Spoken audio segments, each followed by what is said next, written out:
Hello and a very warm welcome to Kognito Key. I am absolutely thrilled to have you joining us today. So, are you ready for an explainer that could literally transform your entire workforce? Well, today we are unlocking the secrets to building a highly motivated, completely self-driven team. We're going to be diving deep into the incredible power of employee empowerment. Right off the bat, let's look at a brilliant real-world example. Take JetBlue Airlines. They don't just hand their staff a rigid rule book and say, follow this. Instead, as long as their employees uphold core values like safety, integrity, and care, they actually have the authority to make independent decisions right there on the spot. And it's a total game changer. It doesn't just solve problems way faster, it delivers a uniquely valuable experience for the customers. That right there is empowerment in action. So what exactly are we talking about here? Well, employee empowerment is basically the process of facilitating your employees with specific authority and responsibility. Now, decades ago, this term was mostly tied to forming trade unions, but today, it is so much more. It's really the ultimate tool that managers use to convert a regular, everyday workforce into a massive, high-potential resource for organizational growth. You are quite literally giving them the space to exercise their own talent and creativity to help achieve the company's vision. And there are really two main ways to make this happen. First, you have the socio-structural approach. This basically means you're actively changing the organizational structure, the actual policies, and those day-to-day practices. Then you have the psychological approach, which is all about the mindset. It's about changing how employees perceive their work and really encouraging that deep internal self-motivation. And honestly, true empowerment, it usually requires a beautiful blend of both. Section 1. Prerequisites for success. Okay, so before you just go handing out authority, top management has to set the stage. First up, and absolutely crucial, is management's trust. You have to actually have faith in your team.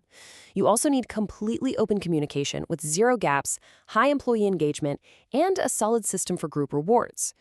But you know what the most critical point here is? Error tolerance. Look, if you empower people, they are going to make mistakes. It's just human nature. Your culture has to allow them to learn from those mistakes, backed up by comprehensive 360-degree feedback from their colleagues, their managers, and of course, themselves. Section 2. The process of empowerment. When it comes to execution, it really boils down to a clear 4-phase blueprint. Phase 1 is all about defining that long-term vision and getting a realistic look at the actual skills your employees currently have. Then, Phase 2 requires managers to build the right teams, and this is a big one: share in-depth information. You absolutely cannot empower someone if you're keeping them in the dark. Moving to Phase 3, this involves proper training and making sure you clearly convey expectations, rather than just throwing out vague aspirations. And finally, Phase 4 brings the whole thing together. This is where you constantly share encouraging feedback to keep that positive momentum going strong. Section 3. Ways to empower staff. So, looking at actionable strategies you can use day to day, you obviously need to develop skills and share the big picture vision, but the absolute key here is balancing that authority with boundaries.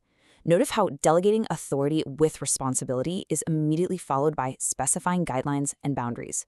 You are giving them the liberty to perform a task their own way, yes, but you still have to clearly declare the boundaries they can't cross. You provide the guidance, you let them get creative, and you always reward their performance. Section 4. The ultimate benefits. When you get this right, empowerment creates a truly beautiful win-win dynamic.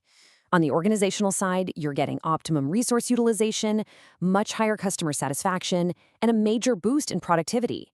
Plus, since your employees are acting independently, it drastically reduces time, cost, and the heavy burden of constant supervision. And for the employee, it's huge. It heavily boosts their self-confidence, makes them wonderfully self-dependent, polishes their skills, and just unlocks this incredible creativity and innovation. Basically, it's high job satisfaction all around. Section 5. Potential drawbacks to avoid. Now, we do have to talk about the risks, and honestly, the biggest ones usually just come down to human nature.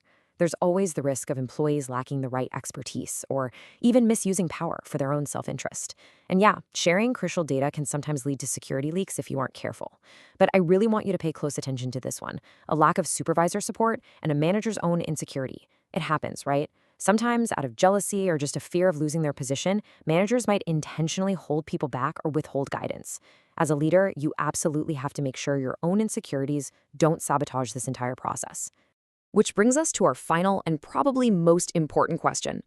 Are you ready to empower your team for long-term success? Because I promise you, when it's done correctly, an empowered employee becomes profoundly loyal, fiercely dedicated, and undeniably confident. Thank you so much for joining me for this explainer today. If you found this valuable, please don't forget to subscribe to the Kognito Key channel, go ahead and hit that like button, and share this explainer with your colleagues and friends. Until next time, keep empowering and keep growing.